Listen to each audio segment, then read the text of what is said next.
एक अंधेरा आसमान, हजारों तारे खामोशी में जल रहे हैं। फिर अचानक उस बेइंतहा सन्नाटे के बीच सिर्फ 72 सेकंड के लिए डीप स्पेस में एक सिग्नल सुनाई देता है। ऐसा सिग्नल जिसने साइंटिस्ट को इतना हैरान कर दिया है कि उसके बाद सालों तक दुनिया का सबसे पावरफुल रेडियो टेलीस्कोप्स उसकी खामोशी को दोबारा सुनता रहे, लेकिन सिग्नल कभी वापस नहीं आया। अब सोचो, अगर तुम उस पल वहाँ होते और पता चलता कि शायद यूनिवर्स ने सिर्फ एक ही बार हमसे बात करने की कोशिश की थी, तो क्या तुम मान पाते कि इंसानियत ने अपनी हिस्ट्री का सबसे इम्पोर्टेंट मैसेज हमेशा के लिए खो दिया। स्पेस एक ऐसी जगह है जहाँ हम सिर्फ देख ही नहीं रहे होते हैं, हम सुन भी रहे होते हैं। और कभी कभी इस अनंत खामोशी के बीच एक ऐसी आवाज़ मिल जाती है जो सिर्फ साइंटिस्ट को नहीं बल्कि पूरी ह्यूमैनिटी को रोक कर सोचने पर मजबूर कर देती है। आज हम एक्सप्लोर करेंगे उसी मिस्टीरियस सिग्नल्स की कहानी, एक ऐसा सिग्नल कि जो कुछ लम्हों के लिए यूनिवर्स से आया, जिसने साइंटिस्ट का दिमाग में एक इम्पॉसिबल सवाल खड़ा कर दिया और फिर हमेशा के लिए गायब हो गया।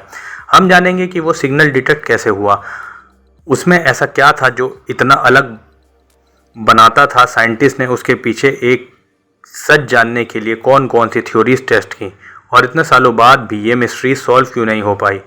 कभी कभी सबसे बड़ी डिस्कवरी वो नहीं होती जो हमें मिल जाए, सबसे बड़ी डिस्कवरी वो होती है जो हमें एक ऐसे सवाल दे जाए जिसका जवाब हम सालों तक ढूंढते रहें।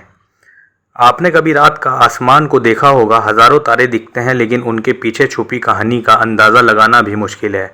लेकिन साइंटिस्ट के लिए यूनिवर्स सिर्फ देखने की चीज़ नहीं है, यूनिवर्स को सुना भी जा सकता है। नासा और दुनिया भर के ऑब्जर्वेटरीज पावरफुल रेडियो टेलीस्कोप्स की मदद से स्पेस से आने वाली इनविजिबल रेडियो वेव्स को कंटिन्यूसली मॉनिटर करती रहती हैं। ये सिग्नल लाखों और करोड़ों लाइट ईयर दूर से ट्रैवल करके अर्थ तक पहुंचते हैं, और इनमें से ज़्यादातर सिग्नल नॉर्मल कॉस्मिक एक्टिविटी का हिस्सा होते हैं। लेकिन कभी कभी कोई एक सिग्नल ऐसा होता है जो बाकी सबसे अलग नज़र आता है, और यहीं से शुरू होती है असली मिस्ट्री। साइंटिस्ट को एक ऐसा रेडियो सिग्नल मिला जो नॉर्मल स्पेस नॉइज़ जैसा नहीं लग रहा था। ये सिग्नल बहुत ज़्यादा फोकस्ड था, एक स्पेसिफिक फ्रिक्वेंसी पर था, और इसका पैटर्न इतना अनयूजुअल था कि रिसर्चर्स का ध्यान तुरंत इसकी तरफ चला गया। कुछ पलों के लिए लगा जैसे यूनिवर्स के बैकग्राउंड नॉइज़ के बीच कोई अलग ही आवाज़ उभर कर सामने आ गई हो। लेकिन रुको, सिर्फ सिग्नल मिल जाना ही सबसे बड़ी बात नहीं होती। हर दिन स्पेस में हज़ारों सिग्नल होते हैं, लेकिन जब कोई सिग्नल एक्सपेक्टेड नेचुरल पैटर्न से अलग बिहेव करता है, तब साइंटिस्ट उसके पीछे रीजंस जानने में लग जाती है। और इस सिग्नल के साथ भी कुछ ऐसा ही हुआ। सबकी नज़र अब एक सवाल पर थी, आखिर ये सिग्नल था क्या। लेकिन असली सरप्राइज अभी बाकी था, क्योंकि सिग्नल जितनी अचानक आया था उतनी ही अचानक वो गायब भी हो गया। आप सोचो, अगर आपको किसी अनजान जगह से एक आवाज़ आए और आप उसका जवाब देने से पहले ही वो आवाज़ हमेशा के लिए खामोश हो जाए, तो आप क्या करोगे। शायद यही फीलिंग साइंटिस्ट के अंदर भी थी। साइंटिस्ट डिटेक्ट होने के बाद उन्होंने तुरंत उसी डायरेक्शन को दोबारा ऑब्जर्व करना शुरू किया। रेडियो टेलीस्कोप्स ने उस एरिया को बार बार स्कैन किया, डेटा को चेक किया गया, फ्रीक्वेंसीज को कंपेयर किया गया, लेकिन बार बार रिजल्ट एक ही था, खामोशी। दिन गुजरे, हफ्ते गुजरे, फिर महीने और साल बीत गए, लेकिन वो सिग्नल दोबारा कभी नहीं मिला। और यहीं से ये मिस्ट्री और गहरी हो गई, क्योंकि अगर ये एक नेचुरल कॉस्मिक सोर्स था तो साइंटिस्ट ने को उम्मीद थी कि इसका कोई रिपीट पैटर्न मिल सकता है। और अगर ये किसी इंटेलिजेंट सिविलाइजेशन का सिग्नल था तो फिर सवाल और भी बड़ा हो जाता है। सिर्फ एक बार ही क्यों? क्या किसी ने सिर्फ एक शॉर्ट मैसेज भेजा? क्या वो सिविलाइजेशन खुद ख़त्म हो चुकी थी, या फिर तुम बस गलत वक्त पर सही जगह पर थे? रुको, यही सबसे इंटरेस्टिंग बात छुपी है। साइंस में किसी भी कंक्लूजन तक पहुंचने के लिए एविडेंस चाहिए होता है। सिर्फ एक अनयूजुअल सिग्नल की वजह से हम ये डिक्लेयर नहीं कर सकते कि ये एलियंस का मैसेज था, लेकिन इसी तरह हम इसे कंप्लीट इग्नोर भी नहीं कर सकते, क्योंकि एक फैक्ट अभी भी वही है। हमने एक ऐसी आवाज़ सुनी थी जो नॉर्मल नहीं थी, फिर हमने उसे दोबारा कभी नहीं सुना। साइंटिस्ट ने ह्यूमन मेड इंटरफेरेंस से लेकर नेचुरल कॉस्मिक इवेंट तक हर पॉसिबिलिटी को एक्सप्लोर करना शुरू किया, लेकिन जितना वो इस मिस्ट्री को सॉल्व करने की कोशिश करते गए, उतना ही नए सवाल सामने आते गए। और फिर शुरू हुआ थ्योरीज का सिलसिला। क्या ये यूनिवर्स कोई रेयर एक्सीडेंट था, या फिर ये खामोश कॉस्मोस में किसी ने सच में हमें एक बार कॉल किया था? जब सालों की इन्वेस्टिगेशन के बाद भी उस सिग्नल का कोई क्लियर जवाब नहीं मिला, तो साइंटिस्ट ने पास एक ही ऑप्शन बचा, हर पॉसिबल एक्सप्लेनेशन को टेस्ट करना। क्योंकि साइंस में मिस्ट्री का मतलब ये नहीं होता कि हम तुरंत किसी एक आंसर पर भरोसा कर लें। मिस्ट्रीज का मतलब होता है हर पॉसिबिलिटीज़ को समझना। सबसे पहली पॉसिबिलिटी थी, क्या ये कोई नेचुरल कॉस्मिक फिनोमिना था? यूनिवर्स में ऐसे कई पावरफुल इवेंट्स होते हैं जो रेडियो वेव्स प्रोड्यूस कर सकते हैं, पल्सार्स, मैग्नेटार्स और फास्ट रेडियो ब्रस्ट जैसे कॉस्मिक ऑब्जेक्ट कभी कभी बहुत इंटेंस सिग्नल भेजते हैं।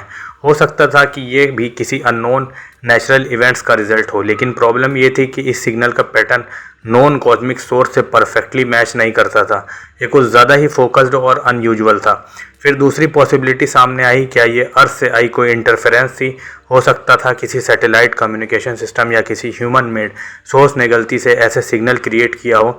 साइंटिस्ट ने इस एंगल को भी इग्नोर नहीं किया। डेटा को बार बार एनालाइज किया गया, सोर्सेस को आइडेंटिफाई करने की कोशिश की गई, लेकिन कोई ऐसा सॉलिड प्रूफ नहीं मिला जो इस मिस्ट्रीज को कंप्लीट सॉल्व कर सके। और फिर आई सबसे बड़ी कंट्रोवर्शियल थ्योरी, क्या कि ये किसी इंटेलिजेंट सिविलाइजेशन का सिग्नल हो सकता था? सोचो, अगर यूनिवर्स में हमारे अलावा कोई और सिविलाइजेशन एग्जिस्ट करती है और वो हम तक अपनी प्रेजेंस का सिग्नल भेजना चाहती है, तो शायद वो भी वही करेंगे जो हम कर सकते हैं। वो स्पेस में मैसेज भेजने की कोशिश करेंगे। कुछ रिसर्चर्स ने पॉसिबिलिटी रखी कि शायद ये किसी एडवांस सिविलाइजेशन का एक्सीडेंटल सिग्नल था या फिर एक इंटरनेशनल मैसेज, एक कॉस्मिक हेलो। लेकिन यहाँ साइंस हमें रोक देती है, क्योंकि पॉसिबिलिटी और प्रूफ में बहुत बड़ा डिफरेंस होता है। सिर्फ इसीलिए कि कोई एक्सप्लेनेशन इंटरेस्टिंग लगती है, इसका मतलब ये नहीं कि वो सच हो। और यही वजह है कि आज तक ये सिग्नल एक अनसॉल्व्ड मिस्ट्री बना हुआ है। हर थ्योरी कुछ सवालों का जवाब देती है, लेकिन साथ ही नए सवाल खड़े कर देती है।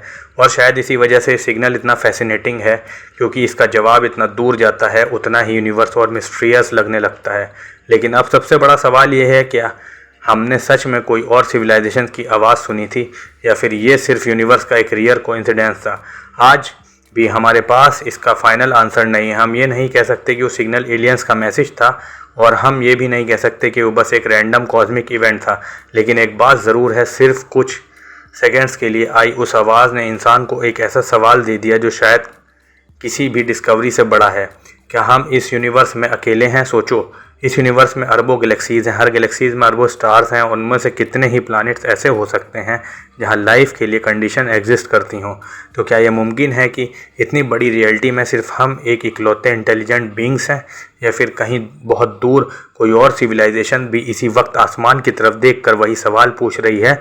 हो सकता है वो सिग्नल किसी दूर की दुनिया से आई एक खामोशी हो, एक ऐसी कोशिश जो हम तक पहुंची लेकिन फिर हमेशा के लिए खामोश हो गई। या फिर हो सकता है यूनिवर्स ने हमें सिर्फ एक ऐसा कोइंसिडेंस दिखाया जो दोबारा कभी रिपीट नहीं होगा। लेकिन सोचो, अगर कल किसी टेलीस्कोप ने वही सिग्नल फिर से डिटेक्ट कर लिया, अगर वो फ्रिक्वेंसी, वही पैटर्न और वही मिस्टीरियस मैसेज दोबारा मिल गया, तो वो सिर्फ एक साइंटिफिक डिस्कवरी नहीं होगी, वो इंसानियत के लिए अपनी जगह को प्रूव यूनिवर्स में समझने का एक नया चैप्टर होगा।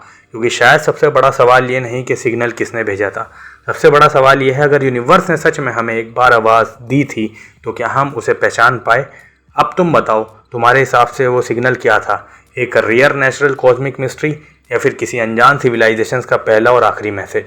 अपनी थ्योरी कमेंट में ज़रूर बताओ, क्योंकि कभी कभी एक छोटा सा सिग्नल पूरे यूनिवर्स को देखने का हमारा नज़रिया बदल सकता है। मैं हूं professor space, signing off. Like करें, सब्सक्राइब करें और शेयर करना ना भूलें।